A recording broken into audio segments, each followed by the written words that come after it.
नमस्कार बंधुरा आज आमी आपनादेर पाबदा माछेर एकटा लोभनीय टेस्टी रेसिपि करे देखाबो। तार जन्य एखाने आमी कयेकटा पाबदा माछ भालो करे केटे धुए परिष्कार करे निये नियेछि। एखन आमी एई रेसिपिटी केमन करे करछि बंधुरा, रेसिपिटी देखते होले प्लिज एकटा लाइक दिये भिडियोटी फुल वाच करुन। प्रथमे आमी माछगुलोर भितरे दिये देब एकटु लवण,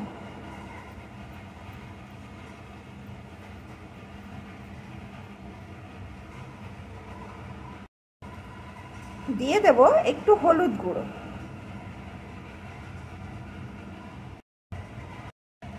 दिए देव एकटू लंका गुঁড়ো,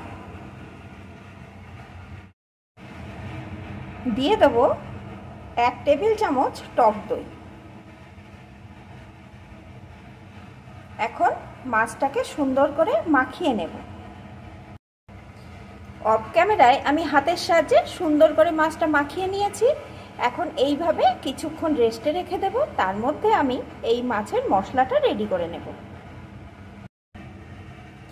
মশলাটা তৈরি করার জন্য এখানে আমি একটা মিক্সিং জারে 2 টেবিল চামচ মতো সাদা সর্ষে দিয়ে দিয়েছি, আর এর ভিতরে দিয়ে দেব 4টে কাঁচা লঙ্কা।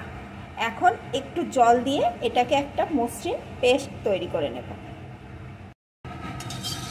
রান্নার জন্য কড়াই আমি পরিমাণ মতো সরষের তেল বসিয়ে দিয়েছি। তেলটাকে ভালো রকম গরম করে নিয়েছি। এখন এর ভিতরে দিয়ে দেব একটু কালো জিরে, সাথেই দিয়ে দেব একটা শুকনো লঙ্কা।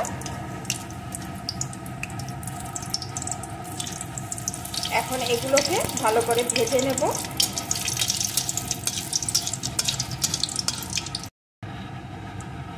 ভালো করে ভেজে নিয়েছি। এখন এর ভিতরে দিয়ে দেবো আমি একটা ছোট সাইজের পেঁয়াজ কুচি। পেঁয়াজ কুচিটাও আমি একটু ভেজে নেব।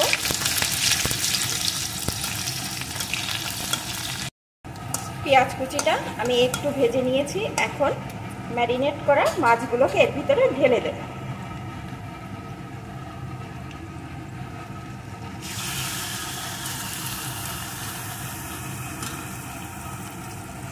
মাছগুলোকে আমি এপিট ওপিট একটু নেড়ে নেব।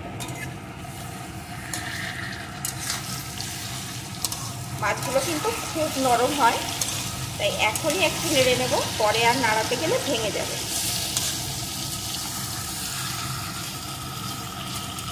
একটু নাড়িয়ে নিলাম। এখন যে মশলার পেস্টটি আমি করে রেখেছিলাম ওই পেস্টটিকে এর ভিতরে ঢেলে দেব।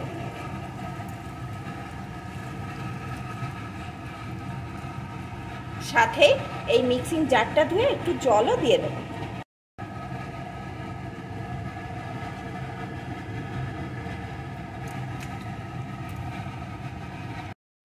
দিয়ে দেব একটা টমেটো কুচি, আর দিয়ে দেব কয়েকটা চেরা কাঁচা লঙ্কা। এখন একটু মিশিয়ে নেব।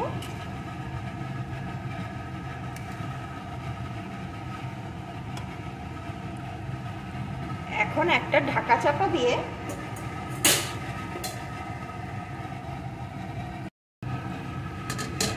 মিডিয়াম টু লো আছে 5 মিনিট আমি রেখে দেব। 5 মিনিট পর আমি ঢাকনাটা খুলে নিচ্ছি। বন্ধুরা, আমি কিন্তু লবণ দিতে ভুলে গেছিলাম, তাই আমি এখন একটু লবণ দিয়ে দেব। আপনারা কিন্তু ওই যে পেস্টটি দিলাম তার সাথেই লবণটা দিয়ে দেবেন টেস্ট করার পর। মাছে কিন্তু লবণটা মাখানো ছিল, সেই বুঝে এখানে লবণটা দিতে হবে। আর একটু মিশিয়ে নিলাম। নিয়ে আরও 2 মিনিট আমি একটু ফুটিয়ে নেব। 2 মিনিট মতন আমি ফুটিয়ে নিয়েছি। এখন আমি এর উপর দিয়ে দেবো একটু কাঁচা সরিষার তেল।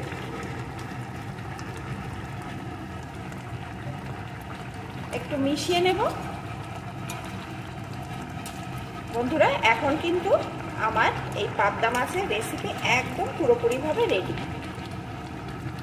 আপনারা তো অনেকে অনেক রকমভাবে পাবদা মাছ খেয়েছেন, তবে এরকম পাবদা মাছ ম্যারিনেট করার সময় 1 চামচ টক দই দিয়ে ম্যারিনেট করে এইভাবে রান্না করে দেখবেন কত টেস্টি হয়।